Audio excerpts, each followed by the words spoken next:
Thank you for showing up to week 3 of our college prep program. The past 2 weeks have been really exciting. I know that this is something that I'm happy that a lot of people are going to these and getting to get these resources. Anybody who's attending these is getting a big head start in terms of how how ready they're going to be for college. So if you're here, congrats to you for getting ahead on all of that. And I'm really happy that you all have been able to attend these, and hopefully they've been really helpful for all of you. Second that. So obviously, you know Madeline and I. Madeline, you want to introduce yourself for anybody new and where you're going? Yeah, hi, I'm Madeline. I went to Kennedy High School. I'm going to UC Santa Cruz this next year, and my current major is Education, Democracy, and Justice. So, had any new faces? Woohoo! My name is Sara. You should know that if you've been here for the last few weeks. I'm going to UCLA next year, and my major right now is sociology, and I plan to either double major or minor in global relations. So should be a great time. All right. And just for an outline for today, the first thing we're going to do is talk about just basic money matters and basic savings ideas.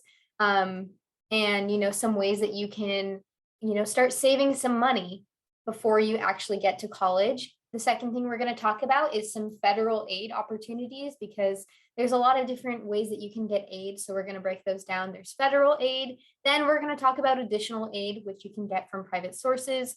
Then we're talking about grants, how you can apply for grants, where those grants can come from, etc. We're going to talk then about scholarships, which is one of the easiest ways to get some extra cash to pay for college. And finally, we will end off the day with our final mental health tip. All right, we have something in the chat. Thank you, Cola. I'm really glad. I hope that it's helping everybody here and all of that. All right, so first I'm going to discuss money matters.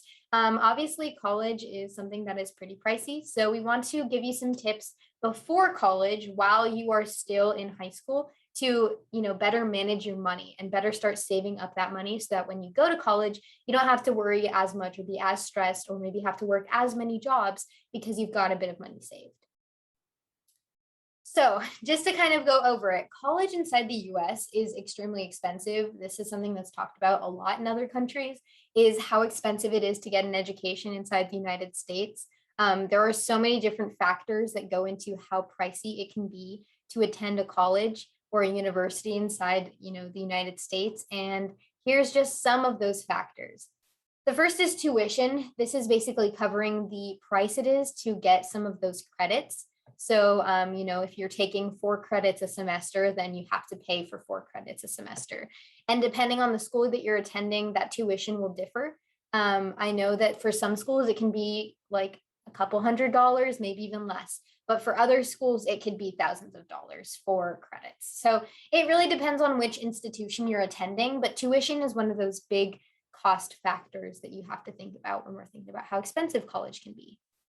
The second one is your living situation or dorms. I'm personally living in dorms. Madeline, you're living in dorms. And so both of us are going to be paying for dorms this year. But probably next year, I might be paying for an apartment, or I might be renting, a small house with some friends. So there's a lot of different ways that you can find a way to live near wherever you want to go to college. You might even be going to community college. I have a friend who's going to community college, but she's buying an apartment with some friends, or leasing an apartment with some friends. So yeah, it really depends on what living situation you want. I recommend, at least for your first year, some colleges will require you to live in the dorms if you're not going to live at home. So just something to keep in mind here. Dorms might actually be less expensive than what the nearby area offers. I'm living in LA, obviously, so housing is really expensive there. But the dorms are not going to be too bad in terms of how much I would pay if I were not living in a dorm. So yeah, that's one of the costs that you want to factor in. The next is food. Food is pretty pricey. It really depends. Again, if you're living in a dorm, you have to pay for your meal plan with your dorm. So there's a few different meal plans depending on what school you go to that you can choose from, and that would cover your meals. Or if you're not living in the dorms, then you might be having to pay for food completely out of pocket and kind of manage that all yourself. The next is one that's not thought about a lot, but it is one of those that can get really steep, is books. If you are taking certain classes, a lot of them will require you to get a certain textbook. What I recommend with this is make sure you email your college professors if you're like, hey, are we actually going to use the book or is it just recommended? You can also buy used books. They might be really, really good quality because they might have only been used once. And those can be way cheaper. So some recommendations there. And the final one is extraneous necessities. Obviously, every once in a while, you're going to need to go to the store and get things like toothpaste or body wash or, I don't know, random stuff that you might just need on a, daily, weekly basis to be able to survive. So that's another cost you want to factor in there. Yes, overall, those are all of the college costs. So here are some ways that you can get ahead and actually save some money before you even go to college. The first one is getting a summer job. This is one that I recommend a lot because summer can be really boring. You might not have anything to do. You might just be resting a bit. So you can get a part-time job so that you can still rest, still have time to hang out with friends, but also make some money and be able to put that away and save some of that. So yeah, if you are maybe a sophomore right now or a junior right now, or even a senior, you can get a summer job for, the next summers before you go to college. And even the one right before college, like I'm working right now. So that's like what I recommend here. And then just save up a bit of cash so that you have that money and you don't have to stress as much. The next is getting a long-term job. If you're someone who doesn't do as many extracurriculars, maybe you don't have a huge workload in terms of school, or maybe you're just really good at time management. Then, sorry, somebody just entered. Then maybe that would be a good idea for you to get a long-term job where you can work consistently throughout the school year, throughout the summers, and also be able to save some money through that. The next is doing what are considered odd jobs. So Madeline coaches voice lessons. That would be considered an odd job because it's not a consistent thing. I coach debate. So that's also kind of an odd job. It's not super consistent. You might just be getting paid every once in a while. Maybe you are really good at mowing lawns or doing gardening and you want to go around and help your neighbors mow their lawns and get some money from that. That's a good way to do like an odd job and save some money. Some of my best friends babysit, another thing you could do to get some money, and just save that up. And that way you have some cash heading into college. The next one is open a savings account. This really only works if you have a flow of income, but if you are getting a job, I don't recommend just not having a bank account to put your money in. Definitely open a savings account or something like that. That'll help you to keep track of your money better and be able to manage it. You can get a credit card, debit card, probably debit card if you have a savings account, and be able to use that when you're spending instead of having just cash, which is harder to kind of count and manage. Next, you should avoid spending on some unnecessary items. So, maybe you don't need to get a ton of new clothes every month or so. Maybe you can cut that down a little bit and reduce spending all of that money on unnecessary stuff unless you really need new clothes, obviously. And final tip here is just to budget your funds. So if you have money, if you're saving money, obviously you don't have to save all 100% of it, but you should be able to budget it so that you're not spending all of your money and not being able to save anything. So things I would recommend, put down a set amount for your college fund. So if you have a savings account, put that in your savings account. I also recommend making sure that you have a little bit of money to cover birthdays or holidays, because sometimes you want to get your friends or your family some gifts. So it's nice to have that extra money set aside for that. Set aside some money for clothes. Like I said, don't go and buy a ton of clothes every weekend, right? But maybe you just want to get yourself a nice new pair of shoes. That's something that you could set aside some money for. Also, self-care. This is really, really important. People tend to not consider this as something that you would want to save your money for. But self-care is one of those things that is pretty important to be considering. You don't want to just not take care of yourself. So maybe every once in a while you want to go get your nails done, and that's what makes you feel good. So yeah, you can budget some money aside for that. And finally, fun activities. If you're setting aside money or budgeting, that doesn't mean you should just never have fun. You can still have fun while saving some money. So maybe every month or so you want to set aside $40 to go to the movies with friends and go to dinner, something like that. That would be something that you could set aside for a fun activity with friends. Or maybe you want to go to Topgolf. If you're in Sacramento, that's a really popular place that people like to go. Maybe you want to go to Topgolf. So that's another place that you could set aside some money for fun activities. All right. The next is we wanted to just show you some financial aid calculators because these can be really helpful for students if you're concerned about how much money you want to be saving and how much money you're actually going to have to spend for college. So we have the college savings calculator. It's right here. This is a helpful way. It's through the College Board, so it's not loading right now. But essentially, this is a way that you can figure out how much money you should be saving before college. There's also a student loan calculator. This might not also load here. They're kind of having some trouble. This will help you calculate how much you might have to pay in student loans. And maybe it helps you manage how much you actually need to take out in loans so you don't take out too much money and then not be able to pay it back with interest. The next is expected contribution. This is helpful if you and your family are working together to pay for your college. I know that's how it is for me.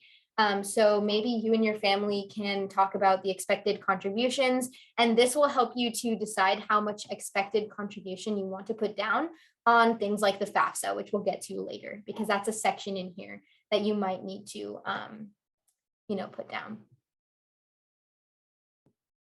The final one is the parent loan calculator. So the parent loan calculator is very similar to the student loan one, but your parents can actually take out loans in your name for your education. So this would help them to decide how much they might be taking out in loans and then, be able to manage that and see how much they might have to pay back in the long run. So this is still not loading very well, but essentially what it does is it has a screen for you where you can just type in some information. So, the average cost of college, how many years before you go into college, and then some other extraneous details like who is paying for this, how much would you each be paying for this?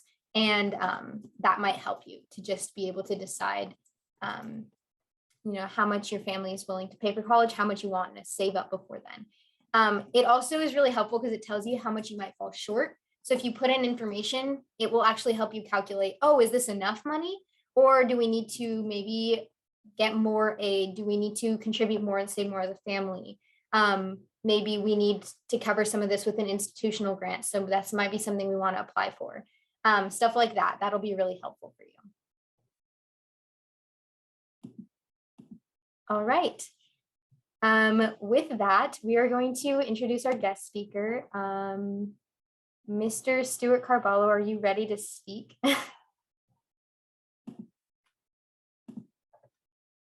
All right, hi. So this is Mr. Harold Stewart-Carballo. He's a regional assistant director at UC Davis, part of the early academic outreach program. And he's gonna basically tell us a lot about UC Davis undergraduate admissions. If at any point anybody has any questions, you can go ahead, throw them in the chat. We'll stop the share so Madeline and I will be able to read your comments. And then you could ask them to our guest speaker. So everybody, warm welcome for Mr. Stewart-Carballo. Hello, can you all hear me okay? Great. I'm going to put what I'm going to present to you in the chat, as well as a personal insight questions resource that I put together that I wrote up last year, and I use it a lot with students all throughout the region at 32 different schools that we work with. So let me just do that real quick because I want to make sure I leave you with something that you can use. So I'm going to give you two PDFs. The first one, if you look in the chat, will be the personal insight questions for the University of California, which I think are incredibly important. If you are considering the University of California, which I hope you are, it's an amazing institution. I believe, Sarah and Madeline, I have 20 minutes. Yes, and just for some background, we did talk a bit about college essays last week, so we talked about the PIQs, but some more in-depth perspective would be awesome.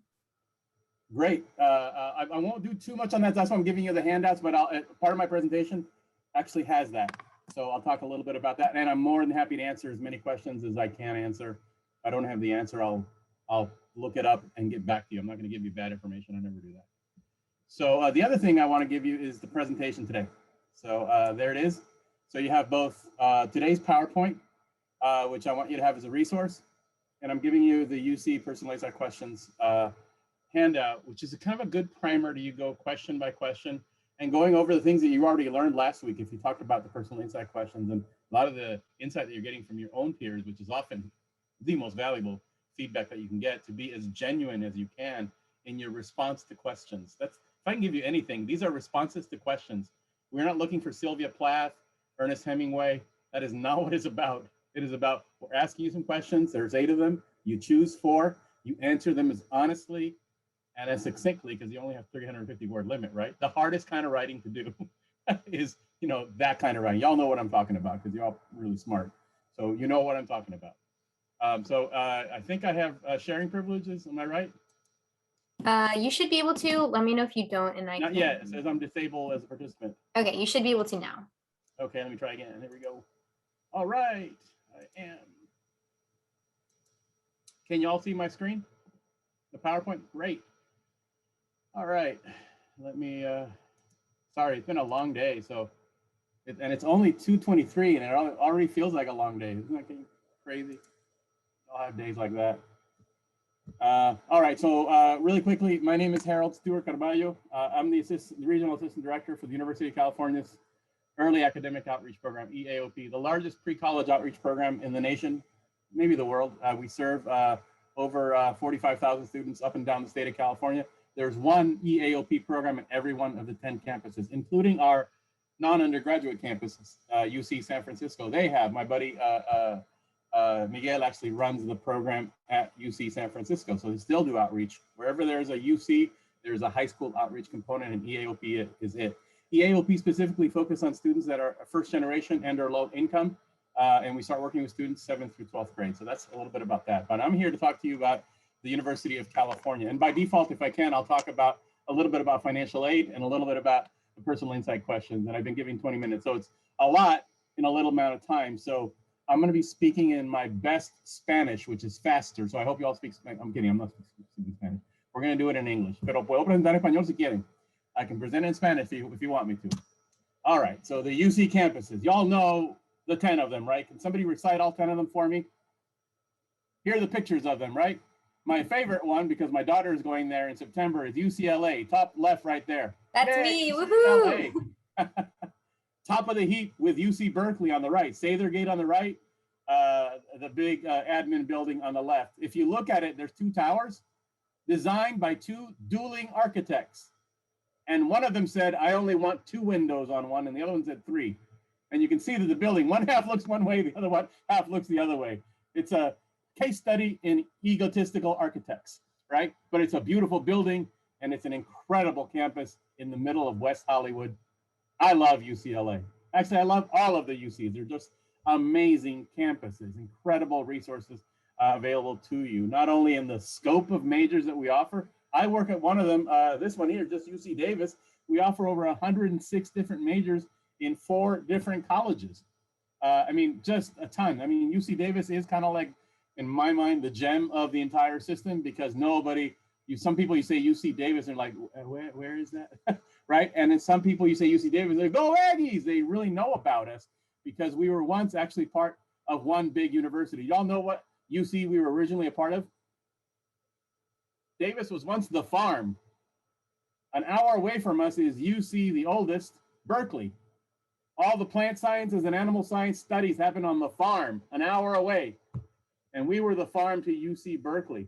But our size and our scope is incredible. Over 105 years ago now, we became our own campus at UC Davis.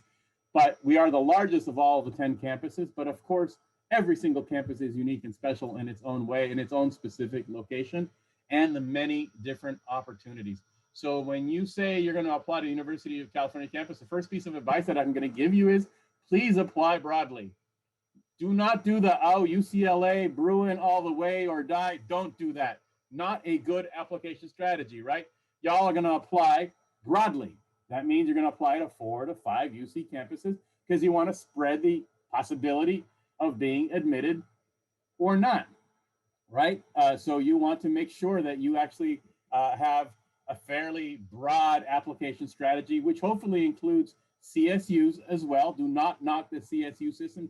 23 campuses up and down the state. Some are even harder to get than some of the UCs, depending on what you're going to study, right? Y'all know that. And of course, the workhorse of the higher education system in the state of California, the community colleges, 116 of them going strong. The 60 transferable units that you earn at a community college are the 60 transferable units you would earn at a UC or a CSU. Newsflash, right? It is not less than. You are not a failure if you go to community college. It's not the end of the world. It's an amazing resource. Usually in your first 2 years, you get better instructional attention. I shouldn't be saying that because I work for UC, but my daughters went the community college route.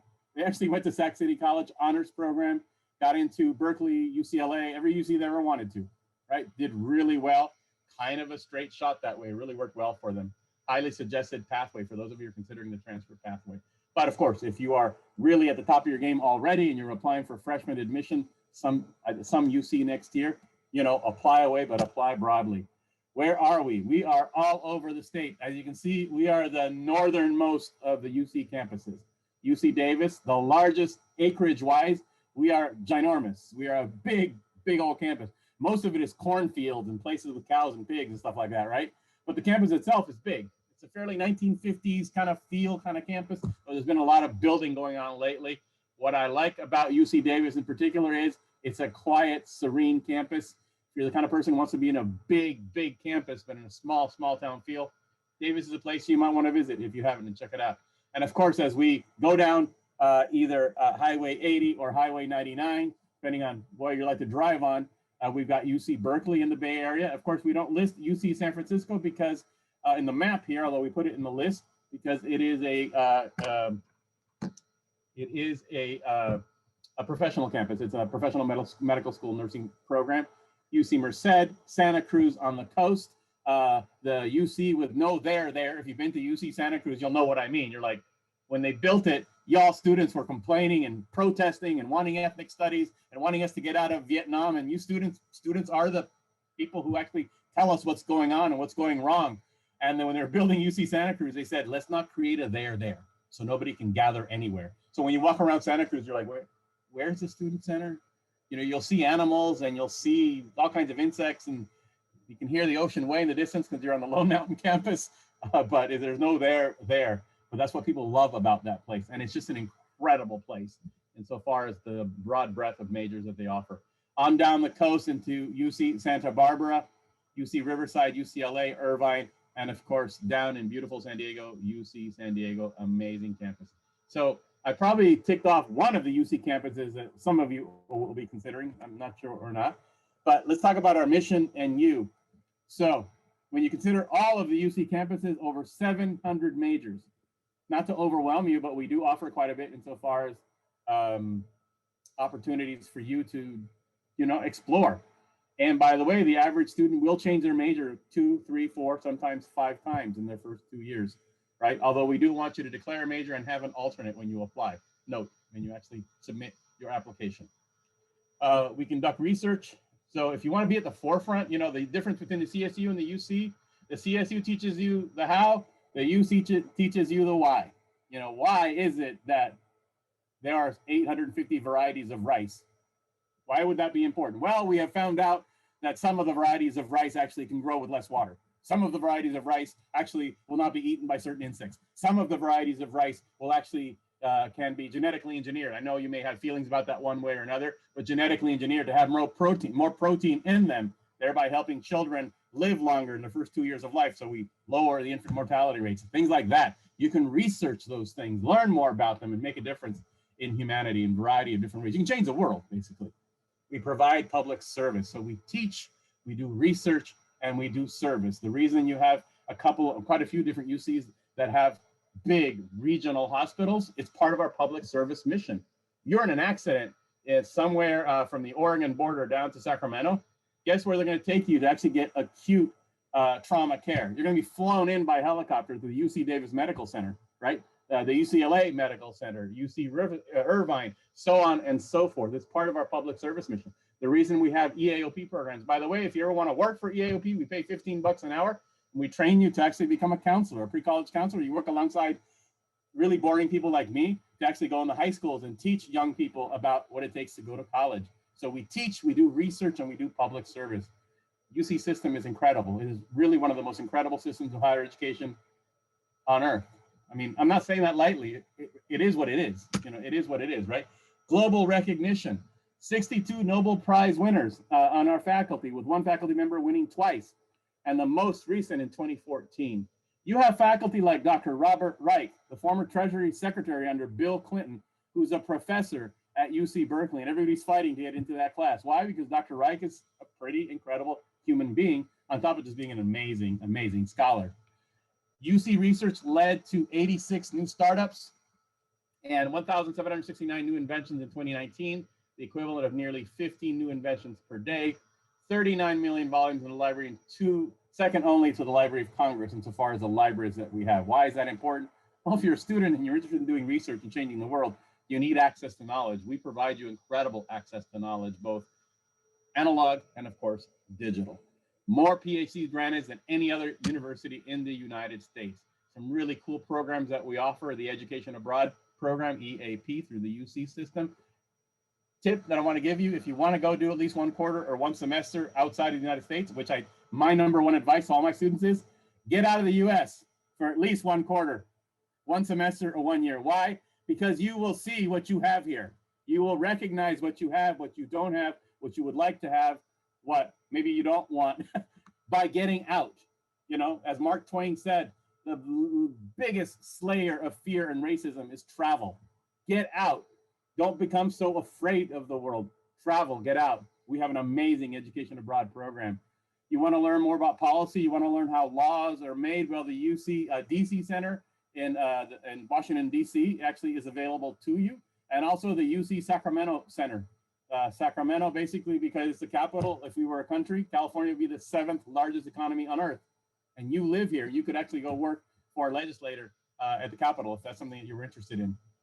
Intercampus visitor program, you can actually do cross-discipline and cross-campus work as well. And there's opportunities, depending on your major, to do that. If you're at one campus, you may be able to spend a quarter at a different campus because you might be interested in working with a particular scholar. You can do that.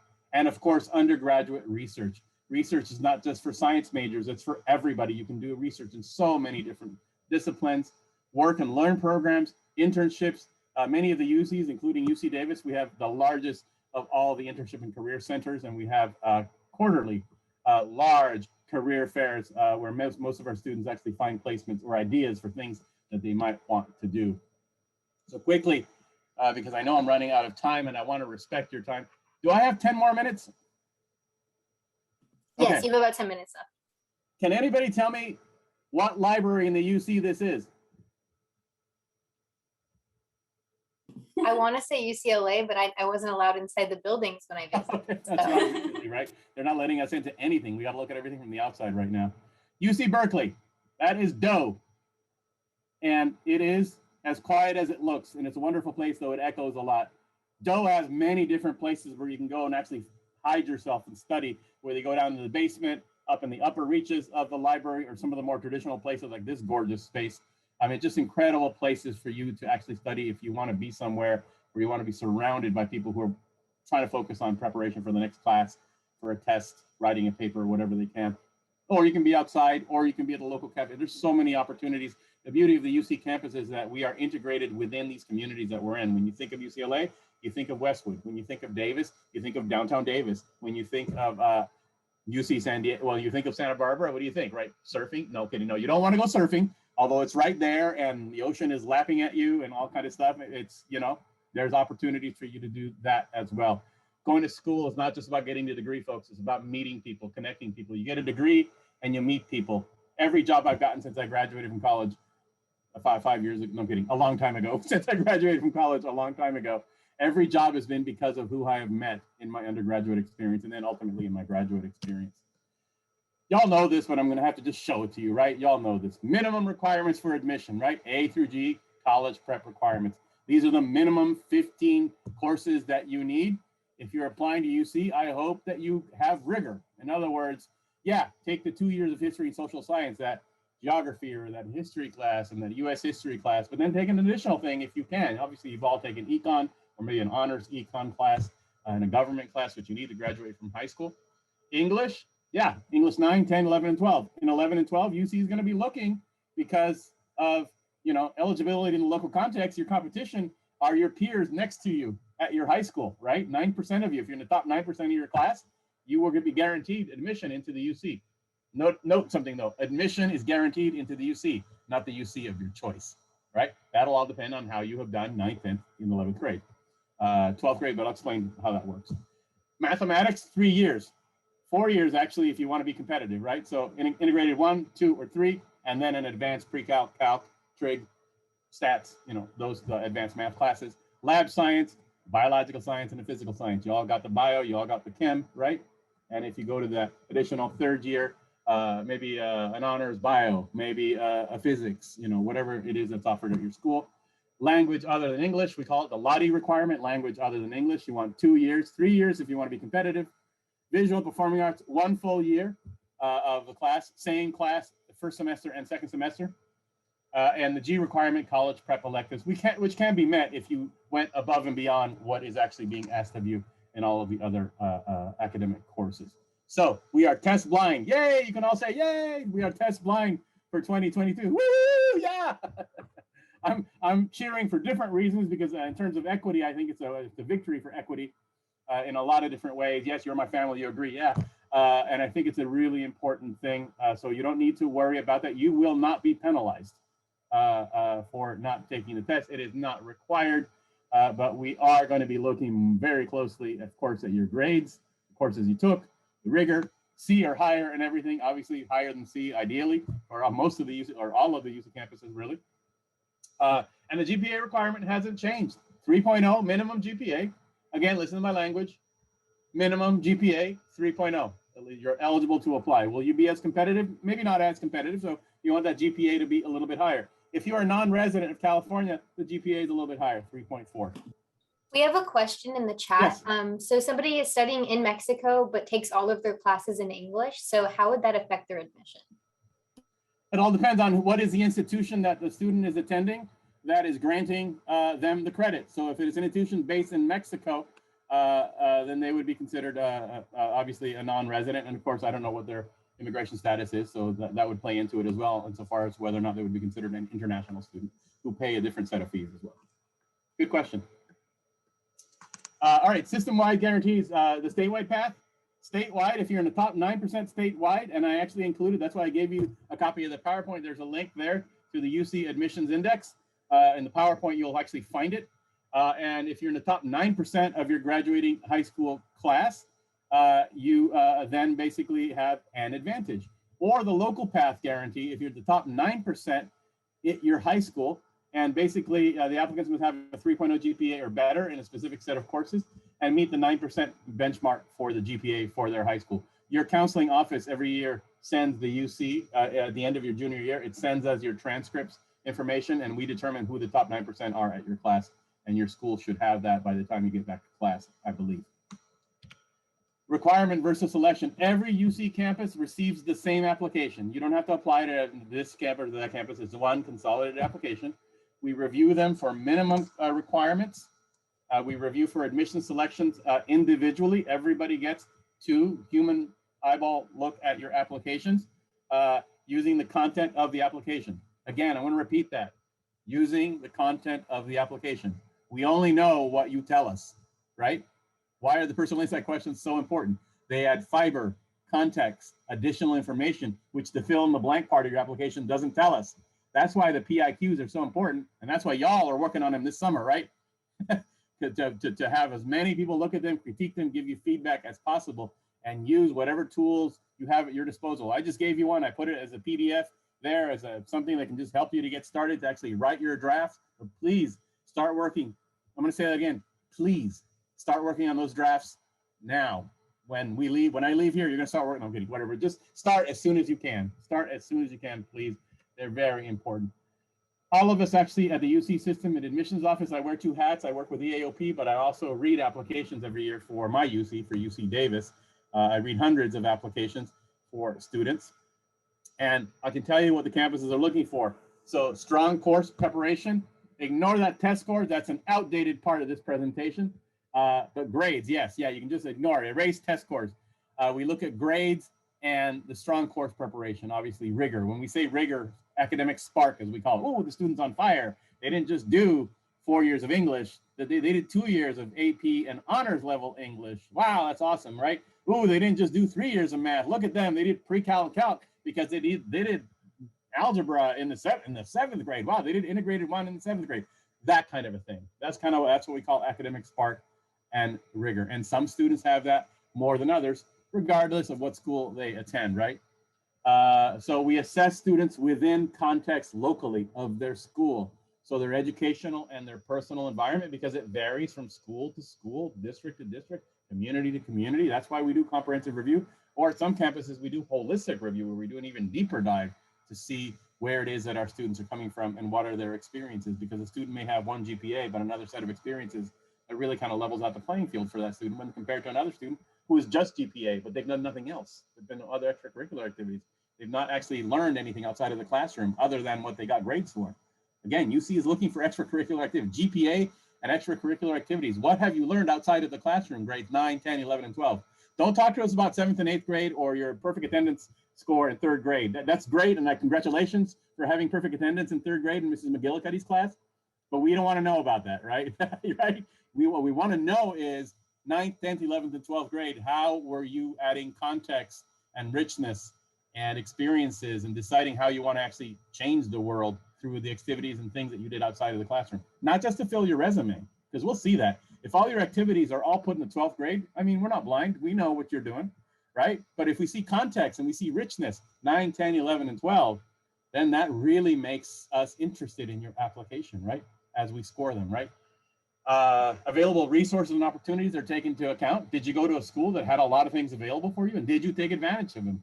Because everybody to your left and your right at that school, if they're taking advantage of all of the AP courses and all of the extra theater programs and all of the extra enrichment stuff, and you're not, you're going to be at a disadvantage. It's called just local context, right? It's fair, looking at where you are and are you taking advantage of everything that is there. And not only from the responses to the personal insight questions. We do not actually just look at one thing. So the personal insight question is not what's going to get you admitted, right? But it is what it's going to actually give you an advantage, for sure. All right. So 13 factors to consider. Mr. H, my students refer to me as Mr. H. It's all about GPA, right? It's just all about GPA. Well, yeah, one thing, but there's 12 other factors. Look at them, right? Courses completed and planned, honors courses. Are you in the top 9%? The quality of your senior year program of study. Did this student suffer from senioritis? We will see it in the grades. We will see it in if they took their foot off the gas insofar as their engagement outside of the classroom. We will see it, okay?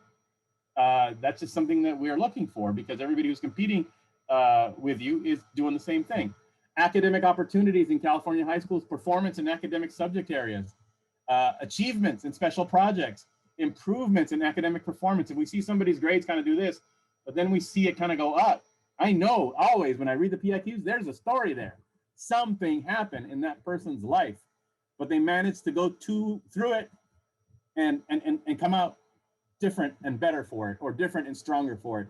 And we want them to talk about that. That's in fact what's happened. But when we see those grade dips and we see them come up, that shows character, that shows persistence, that shows dedication. We are interested in that. We don't just want a bunch of students that are just 4.0s. We want students who bring much more than that as we create our freshman class every year, if that makes sense to you. Put your head in the place of an admissions person or a university president. They're only as good as the freshman class they create. That's how they're working. That's how they're doing things, right? Special talents, achievements, participation in educational preparation programs, any academic preparation program, MESA, any specific academic focus club you were in, EAOP, ETS, Upward Bound, CALSO, sometimes works with 11th and 12th graders in your communities, and then academic accomplishments within the, I got 3 more minutes, I'll be fast. Academic accomplishments within life experiences and geographic location are taken into account. If you're gonna go the transfer route, and you're going to go community college, that's something you're going to consider, which I think is a great pathway as well. Not for everybody, but it might be for some of us, and it's an amazing pathway.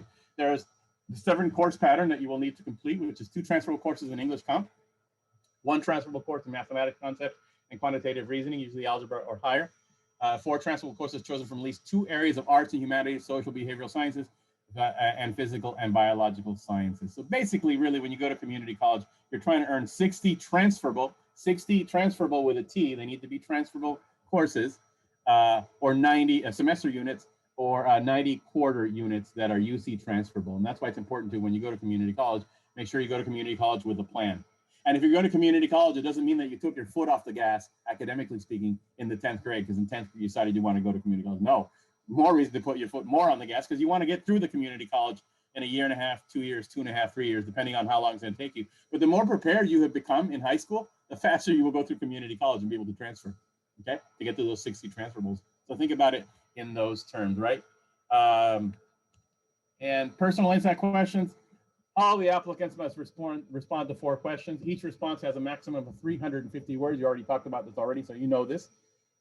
And view it as a personal interview on paper. That's how you need to look at it. They're asking you questions and you're responding to the questions, right?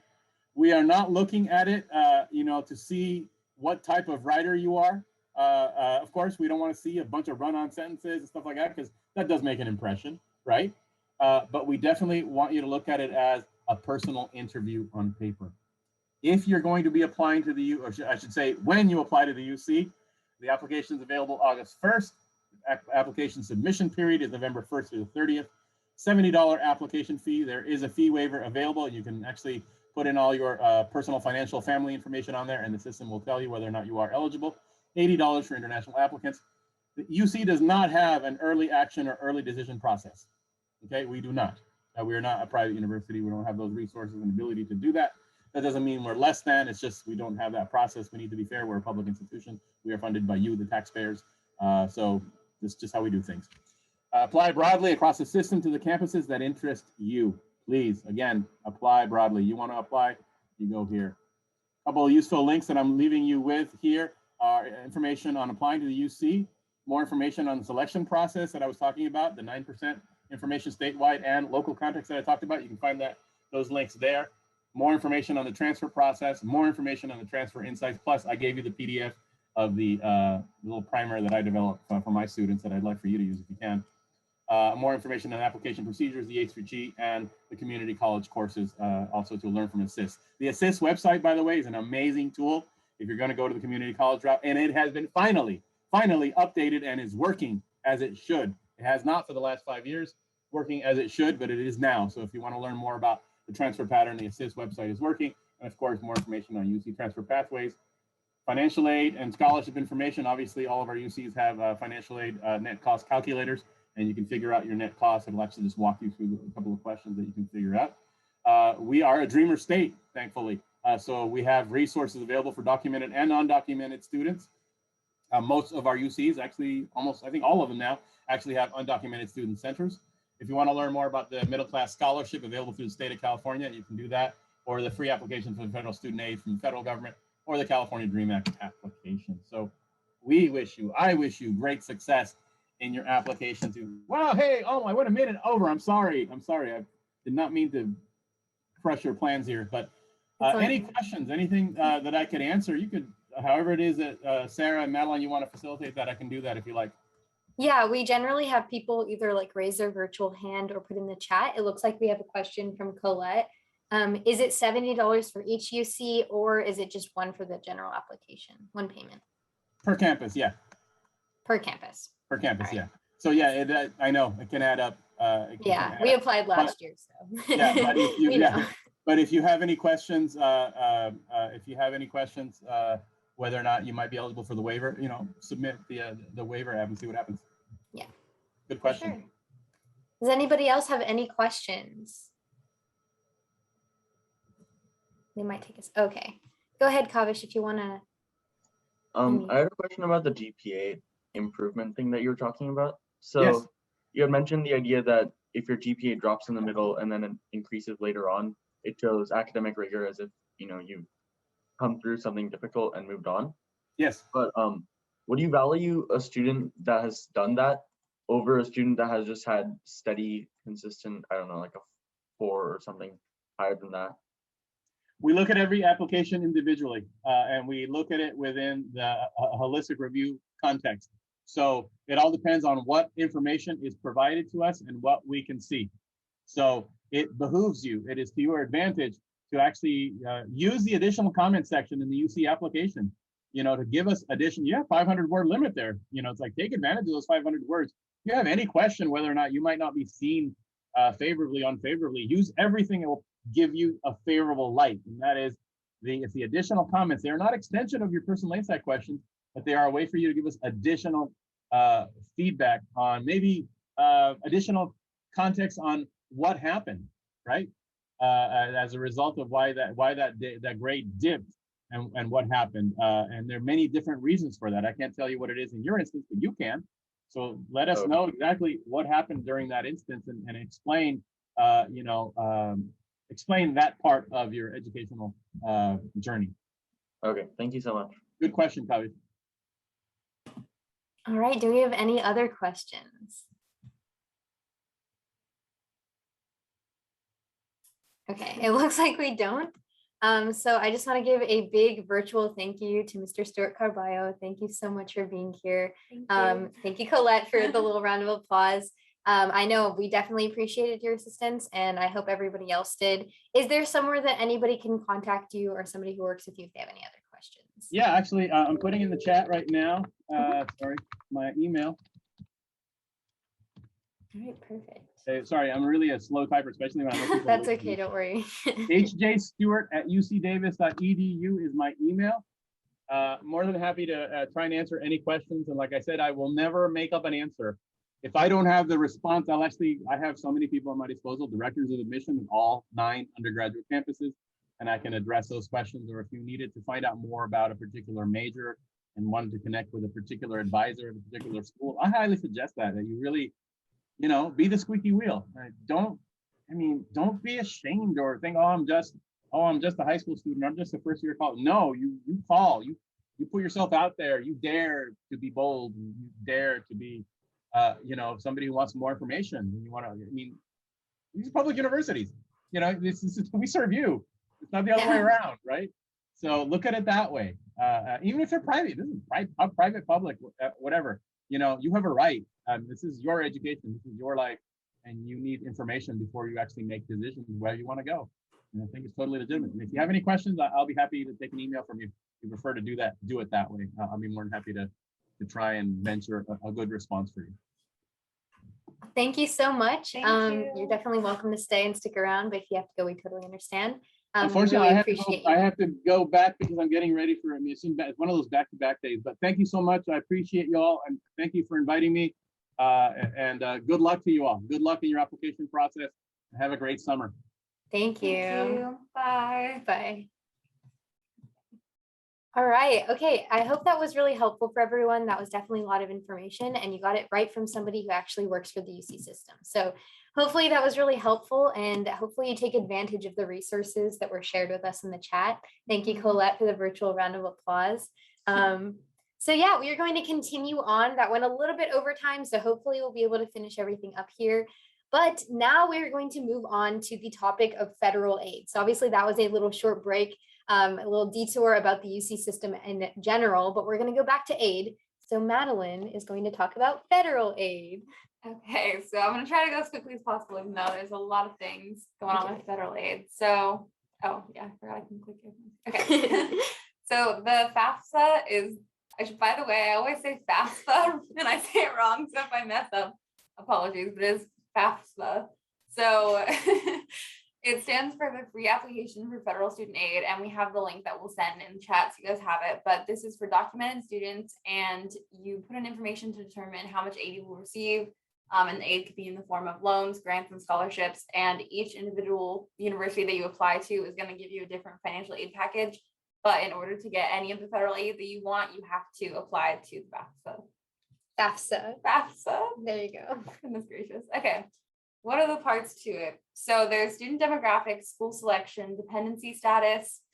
These are all fancy words just to say that you're going to be putting in information about you and your parents and then the schools you want to apply to. And then your dependency status is whether or not you're like a dependent on your parents, or if you have any children who are dependents to you, that type of a thing. Then you'll put in your financial information. And this is all just to show them like your financial standing and your family situation so that they can best give you aid. And then after that, you'll sign and submit and send your confirmation. And yeah, it's a lot of pages, but it's not as hard as you might think once you get started. How to fill it out. So just some information. You're going to want to talk to your parents about what you're doing and what they're doing and be in communication. You're going to have your own accounts under the website for this, and you want to make your own account and save key and then fill everything you can on your own first. And then you're going to have your parent make their own account, and enter the saved key for your application, and then fill out their parts. And make sure that you gather all the documents and information you need before starting, and be in communication with your parents, because you're not going to know all the information you need for it, but there is a good amount that you can fill out on your own. And then deadlines to keep in mind, you're going to want to fill out the 8 apps ASAP. So by October 1st, I think is the first time you can submit it. And then you don't want to miss the final deadline either, which is June 30th. And just remember that it's first come, first served. So the sooner you get it in, the better. And you want to start early along that same vein. And then after you submit it, remember to stay on top of your emails. You want to first check on your status. So check for a confirmation email and stay updated on the processing status. This is right after you submit it. And then weeks after, you can see if it's processed, that type of thing. Keep updated, continuously update any financial and or school changes. So if you have any changes to your financial situation, you can update those on your account, or if you are applying to a new school, you can add that. You don't really have to remove schools if you're not going to apply there anymore, or if you decide not to go there, those can all stay on there, but you would want to add them if you're applying somewhere new. Oh, and then lastly, you're going to look at the school offers and review just your school financial aid offers from the individual schools eventually, and compare them to each other. And then I wanted to briefly mention the process of verification. So this is something that happens randomly. It's a process to confirm the info that you put on your FAFSA. And FAFSA, I don't even know if I'm saying it right. You guys know what I'm talking about though. But you're going to want to continuously check your emails and be on the lookout for this word. If you see verification in a subject of an email, that's something you want to know, because you're going to have to take an action in order to receive your financial aid package and then eventually the money you need. And you're going to have to send in extra documents or verify info when this is the case. Usually it should say in the email very clearly what they want from you, and just stay on top of deadlines. You can end up not getting money that you need if you don't do this. So don't be afraid of it. It doesn't mean you did anything wrong. It just means that they're randomly going around and checking, and you happen to be somebody that they wanted to check. And then the CADAA is the California Dream Act application. So this is for undocumented students. It has specific requirements like the FAFSA, and you can get Cal Grant, fee waiver, and just state aid from this as opposed to federal aid from the FAFSA because you're an undocumented student. And there's another application link that we'll send in the chat. So what are the parts? It's pretty similar to the FAFSA. In the parts, there's the student demographics, dependency status, parent demographics, financial information, including the student and parent assets. And then you're going to sign and submit and confirm. So this is all just the same type of thing where they're trying to see how your family is doing, and in that decide on your state aid that you could get. Same with the FAFSA. You can fill out you can fill out 8 apps ASAP, so around like October 1st, and then don't miss the priority deadline, which is March 2nd. Also pay attention to the FAFSA priority deadline because it might be different than the final deadline. And again, it's first come, first serve, so you want to make sure you get it in and get the most financial aid possible. And then student loans. This is something that you'll probably be worrying about more as you get into like the choosing your college and that type of financial aid process, but just so you know what they are. Each of the different loans have their own pros and cons, so you have to do your research, but there's 3 main types of loans when you're going into college. There's federal loans, private loans, and university loans. Federal are just the federal government is offering you a loan. There's different types of those. Private means that it's a bank or other financial institution offering the loan, and university loans, it just means your university is offering you specific loans. So just keep all this in mind when you're looking at different types of financial aid, and know that you might get a wide variety of different types of loans. And then just a quick note, remember that college is expensive, but knowledge is power, and the best thing you can do right now are the best decisions and next right steps for you in order to get the least amount of debt and pay it off as quickly as possible. So the more resources you have and the more knowledge you have about how much it's going to cost and what you can do to kind of work with that cost is more power for you. And then quickly, I don't know that we have time to do this activity necessarily, but okay, we can. I'm going to put the link in the chat, and just take a look at this loan calculator and play around with different numbers on here. And you can try out the average federal undergraduate student loan rate, which is 3.73%, and just go up and down from there. Yeah, so just to recap, because that was a lot of information in a pretty short period of time. So Just for the federal aid applications, you're going to have the FAFSA, which is for students who are documented. So United States, like, what's it called? Citizens, that's the word. US citizens are going to apply for the FAFSA because you need your social security number and some other documents for that. If you are an undocumented student, so you don't have a social security number, that means you would be using the CADAA or CADAA, whatever they call it, but the CADAA. That's going to get you aid even if you don't have citizenship inside the United States, even if you're an undocumented student living in the US. And then loans are obviously what you might be able to get as a result of applying to the FAFSA or the CADAA. So we have this right here. Madeline, did you put the link in the chat? Yeah, in the chat. Okay, Madeline put the link in the chat for the student loans calculator. Try it out starting at 3.73%, and you can go up and down from there. We'll play around with it too. But yeah, we're going to set a timer for about 3 minutes. So you have 3 minutes to just go through, mess around with it, see how much the loans might be and might cost. So yes. So yeah, it's been about 3 minutes now. So we are going to kind of take a pause from this activity. Was anybody else able to try out this activity, and did they want to share how it went for them, or like, you know, what they maybe learned from it? Maybe. Maybe. No. All right, it's all good. So yeah, hopefully that helps. Obviously, loans might not be something you have to take out. You can talk with your parents. You guys can discuss what's best for you and what's best for your financial situation. But things like loan calculators or some of the other calculators that we showed you before the presentation, those types of things are invaluable resources. They can really help you to discover how much you might have to save and can just help you with budgeting so you kind of know more of what you're getting into. But for now, we're going to move on to another form of aid. So I'm going to talk about the College Scholarship Service, so the CSS profile.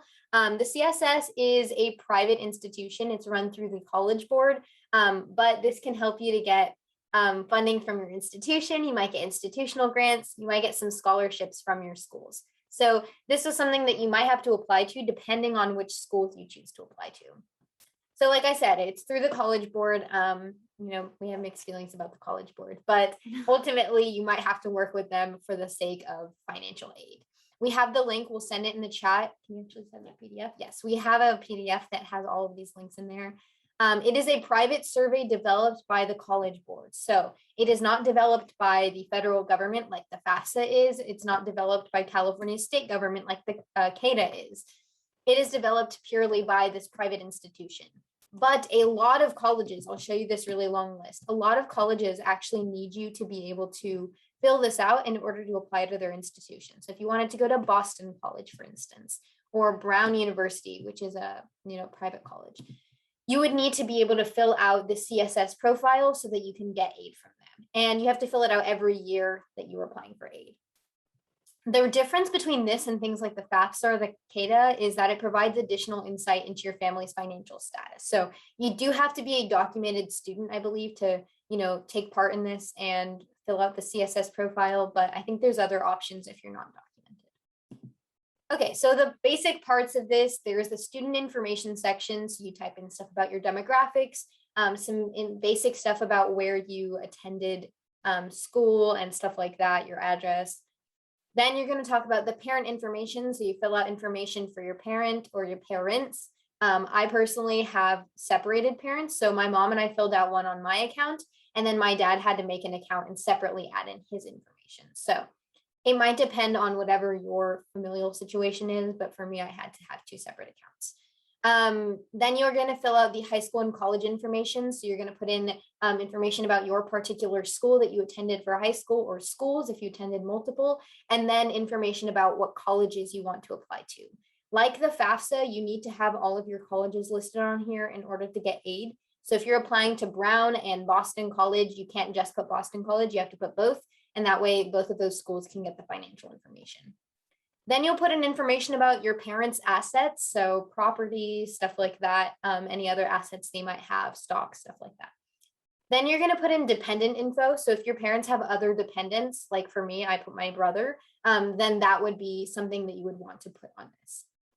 You also put in student assets. So if you personally, maybe you inherited something from someone, or maybe you put some money into stocks or bonds. I don't know, maybe some of y'all are like really good economists and stuff like that.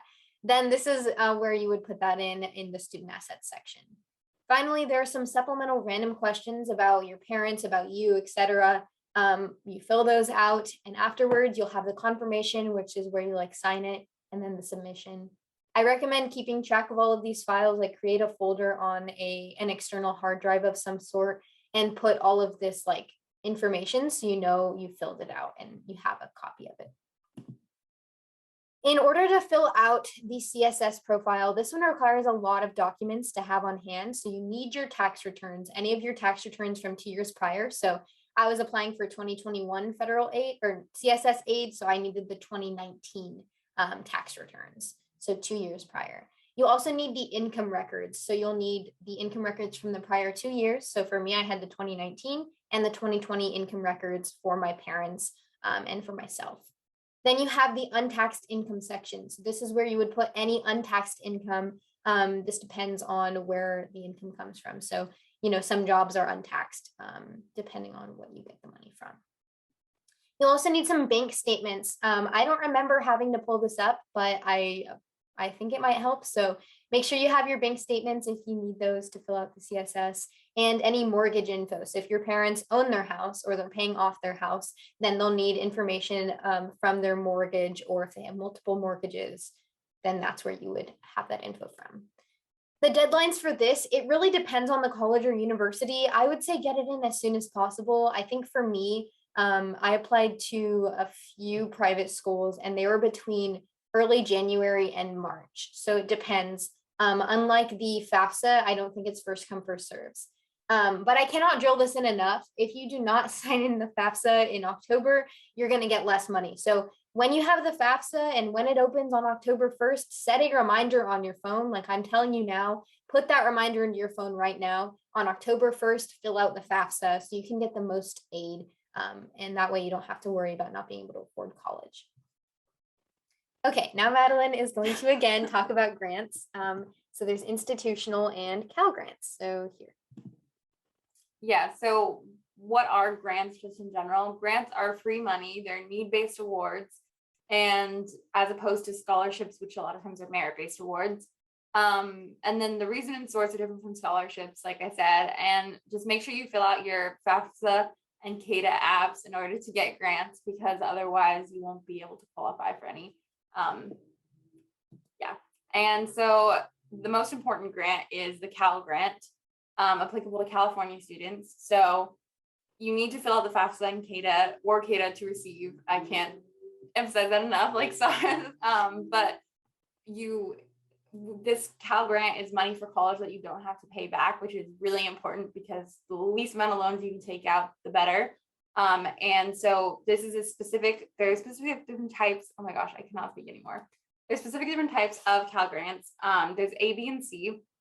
People qualify for different ones. Not everyone will qualify for one, but each of them helps. So filling it out and just having that out there so you have the potential of getting one is the best thing you can do.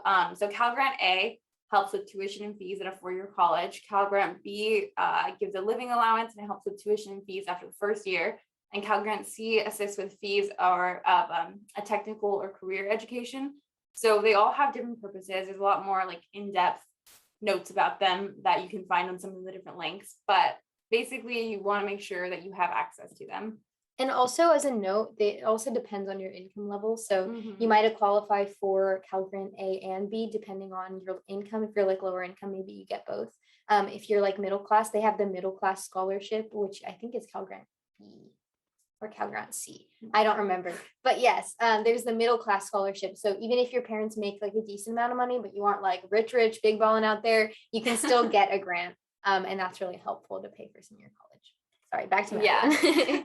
And how to access the Cal grants, you can find out if you qualify for a Cal grant by accessing this website. It's called Web Grants for Students, I think, and we have the link in the flyer. But take a minute to make an account later today. We didn't want to have you do this right now because to register, you need either your social security number or DREAM Act ID, which isn't just like a casual thing you have around a lot of times. So make sure that you have those things when you're registering. Besides that, it's a very simple process. You just put in like your name and birthday, that type of stuff. And you'll be able to see updates once your FAFSA or CADAA has processed. So even though you might not be able to see now how much financial aid you'll get, it'll help you in the long run if you just make an account now while you're thinking about it. Yeah, also just as a note, you might want to start memorizing your social security number because you need it for a lot of these different forms. I definitely still don't have mine memorized, but working on it. And also remember that there are institutional grants from your university or other organizations. So just keep a lookout for those. Any grants are helpful. If you see the word grant in a financial aid package, know it's a win. And then Sarah's going to talk about scholarships. Okay, so we've been going through a lot of info pretty quickly. We just wanted to make sure now that we finished the not before the scholarships, I mean like the federal aid, all of the aid programs you can apply to. Does anybody have any questions? There's a lot of content here, so any questions you can definitely ask now.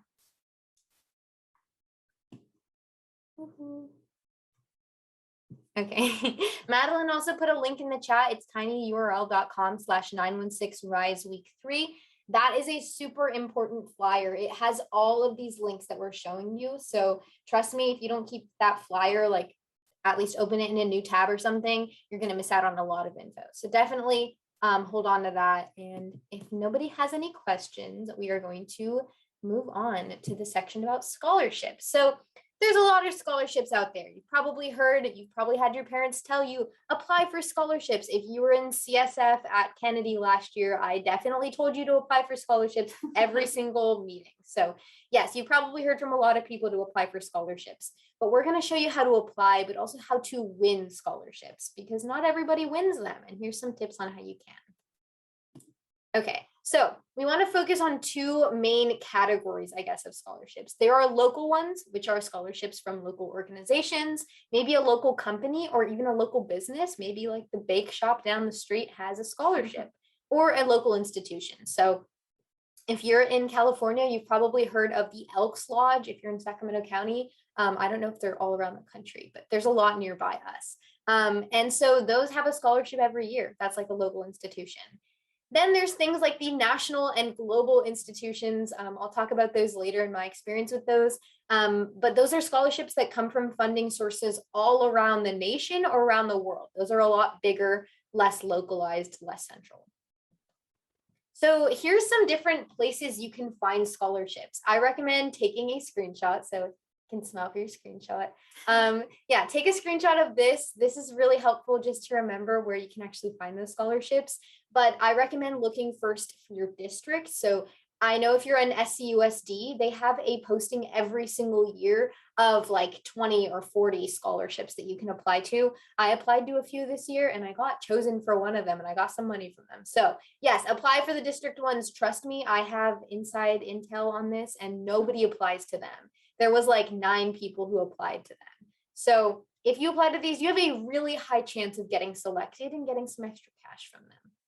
There's also online databases. You can literally look up like scholarships.com and other databases. There's a College Board one that we're going to share because we know it's trustworthy. So we'll share that with you, which is what I have right here. Look through the College Board resources. This is on our flyer that we put in the chat. So look through that, find those College Board scholarships, and this helps you to narrow it down. It actually lets you choose categories. So you can choose your gender identity, you can choose your ethnic background, your religious background, and those kinds of things will help you narrow down scholarships that are fitted for you as a student. So maybe you are a student who is, I don't know, like I'm Arab. So I could type in Arab and then find scholarships that are for students of an Arab background, something like that. Okay, there's also local searches. So you can literally just say like Sacramento scholarships, and that might help you to find more localized scholarships within your own city. If you live in like, I don't know, somewhere in New York, you can type in New York scholarships, New York City scholarships, something like that. Also word of mouth. If you have friends who receive scholarships or applied to scholarships, ask them for where they applied and ask prior graduates because some of those scholarships are the ones that are easiest to apply to. They might be more local, but they might be harder to find. So never deny that word of mouth can really help you in this case. Okay, So the next one is local scholarships. I just want to go a little bit more in depth on this.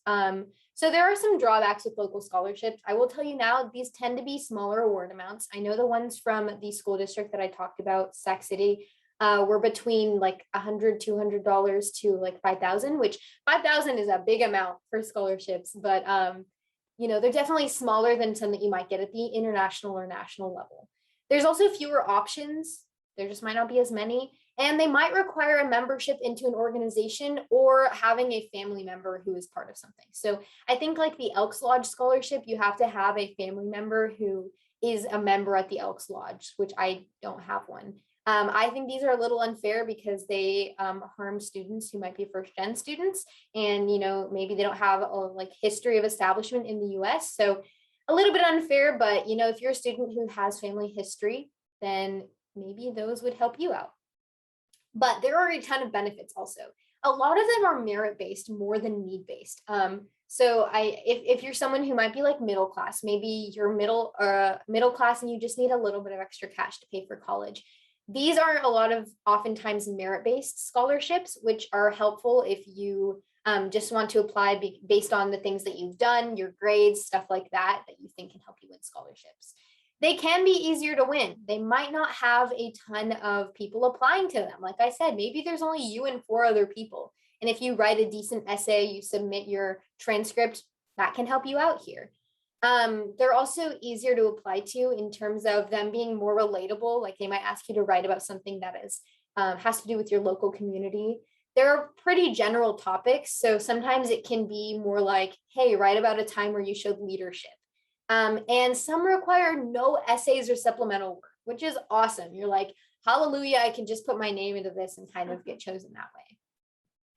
Then there's national and global scholarships. These have their own set of drawbacks. There are a lot of scams with national and global scholarships. I will tell you, you have to be extremely careful, and I'll give you some tips on that. They have a larger base of applicants, so it's harder to get chosen. There's a less likelihood that you get chosen. And fewer people actually get those awards. So even if 5 people are chosen, that's 5 out of 500,000 applicants, as opposed to if 5 were chosen locally, that might be 5 out of 100 applicants. So that's a lot easier. They also usually require a more lengthy application because they need to be able to sort through students quicker. So you might have a minimum GPA requirement. You might have a minimum grades requirement. You might have to write multiple essays. It really depends. And a lot of these are largely need-based. So for students who might not be able to financially support themselves, students of a low-income background, if you are a student of a low-income background, great, you can apply to a lot of these that are need-based. But if you are not, then those are a little bit harder for you to win. Some benefits here is that they can often have larger financial awards. Some of them are like $10,000 plus, which can pay for a lot of your school. So definitely benefit there. There's also a lot of options based off of your demographics. So like I said, you could put in like scholarships for students of an Arab background, scholarships for students who, I don't know, students who have lived in another country or are first generation Americans. Those kinds of things are really helpful to find based on your demographics because there's so many options. They often don't have a requirement that you need to be part of a club or attend an event. So that's really great. You don't have to do that. And they might even have extra perks. So I think Gerardo's still here, but we both applied for this international scholarship. And we actually got to do this entire day of interviews, which was actually really fun. And I know that there's some national and global scholarships where you even get like a trip to like Washington, D.C. So they're harder to win, but if you do win, there might be extra perks. Now on to avoiding scams, because like I said, there are so many ways that you can avoid scams. And there's so many scams that can be out there. So my first big tip, if you see a scholarship and you're like, this looks like one that I want to apply to, it looks like a great idea, but it looks a little sketch. I can't tell if it's a legitimate one. I've had that experience, trust me. First, I ask you to read online reviews of that resource. I want you to basically Google search like, is blank scholarship legitimate? And read through, even if it's like a Reddit post, read through and look through that and see if other students have experiences and if they felt it was a scam or if they felt it was a legitimate source. I also recommend checking the company or organization online. So see who's funding it. Again, I had this big international scholarship that I'm still waiting to hear back from, but I at first was like, this seems too good to be true. So what I did was I researched the funding for it. And I was like, okay, who are these funders? Are there articles about the funders? Are there articles about this being a scholarship? And I noticed there were a ton of articles recommending students to apply to this. So yes, that is something that you should always check for. And finally, check whether the award is proportional to the information you give them. If you are giving them everything, including your address, your income, all of this stuff, but it's only like a $500 award, might be a little bit sketchy there. Also, if they're asking for your social security number, turn away. They should not be asking you for that unless they are giving you the money. And even then, you should be very careful with what institutions you give that to. You do not want someone stealing your identity, trust me. So yeah, those are some ways you can avoid scams, and just be careful overall. Try not to click links that look a little sketchy. Try not to give them too much info. Don't give them copies of your passport unless you trust them as a resource, stuff like that. And some overall tips. Madeline and I were really excited about this because it definitely segues into last week. So if you were here about essays and we were talking about essays, you can reuse those essays for these scholarships. You can literally just like copy paste them if the prompts are similar, or change them a little bit and then add it to a new prompt. You should also apply to them every so often. So for me, I was like, my goal is to apply to one every couple weeks. But if you have more time on your hands, maybe apply to one scholarship per week. It can be a really easy way for you to rack up a lot of different opportunities and get, smaller amounts, but they overall will build up to a big source of income. And finally, I don't recommend applying to scholarships while you're applying to colleges. That is too much stress and too much things to think about. So I recommend either applying now if you are a student who might be a sophomore or a junior, or maybe you're even going into your senior year, but you have some free time right now. Apply to scholarships now and apply to them after you submit your application. So that way you're not like super stressed out and being like, oh my God, I have like so many things to do and I don't have the time to do it. So, all right, now we're going to do a brief activity. We're actually only going to spend about 3 minutes on this. It doesn't take very long to apply or like to find scholarships, but you are going to open this resource at Madeline. You put in the chat. Yeah. Madeline just put in the chat for you. This is a really cool college board resource. You like can put in some of your demographic information. It's not going to load, but put in your demographic information and it can help you find some scholarships. So we will give you about 2 minutes to go ahead and do that. Yeah. If you ever have any free time, I know literally when I would be like, I'm bored and I don't know what to do and I want to be productive, apply to a random scholarship. You might get some money out of it. There's no bad harm in that. Okay, but finally, does anybody have any questions about scholarships and ways to avoid scams, stuff like that? Everyone's real quiet today. All right, then finally, Madeline is going to give us our third mental health tip about how to maintain your mental health during the financial aid process. So take it away, Madeline. Okay, here's our third tip. So basically, overall, discussing money can bring stress, anxiety, and overwhelm you, especially in conversations with parents. It can get a little bit stressful for everyone. So we wanted to give you some action tasks to help combat that. First and foremost, get a head start. The earlier you start, the better for your mental health. If you start doing it super last minute and then you feel like you're not going to get it in on time and then you're not going to get enough money, it's just going to cause a whole cycle of stress. So the faster you can do it, the better. Control what you can. You can't control everything in this situation. And a lot of times you can't control when your parents will get things done. But the most you can do is do everything you can and then just keep reminding your parents to do it if you need to. And just stay on top of the process and it'll help you feel less overwhelmed. And then manage your expectations, including your family expectations. So have open conversations with your parents and your family about what you expect to do in terms of the application process in general, and then also what you expect in terms of finances. So have conversations about, are you paying for it? Are your parents going to help you pay for it? Who's going to take out loans? Like, are you comfortable taking out loans for yourself? Are your parents comfortable taking out loans? All those things. They can be kind of tricky conversations, but it's important to have those and be open and honest with each other in order to make this process a lot smoother. And then do your research and understand what you're getting into. So the more research you've done and the more you know about money and how the financial aid process works and, what types of money you can get, the more you'll start to kind of feel at ease because you know what's happening and you don't feel like in the dark about it.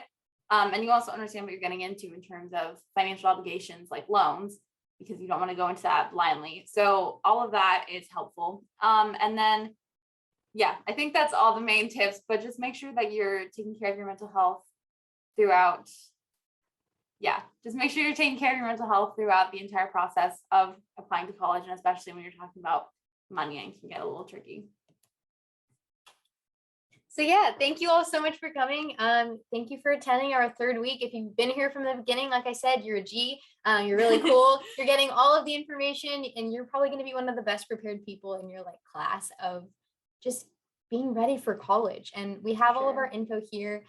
We have our final session, which is probably arguably the most important session about planning and timing. This is going to help you all. We're going to have an outline so everyone can make their own schedule for their applications and stuff. So make sure that you set your calendar, tell your friends. If they haven't even made it to any of these, that doesn't really matter. This last one is not one that really builds. It's more of a lesson that'll just help you get ready and feel prepared and manage your time, because that is the hardest part about college app season, let me tell you. So yes, if anybody has any questions, you can definitely stick around. Otherwise, thank you so much. We hope you enjoyed the guest lecture today. I felt that was really exciting. So yeah, if anybody has any questions, definitely stick around. Otherwise, thank you for coming. Thank you all so much.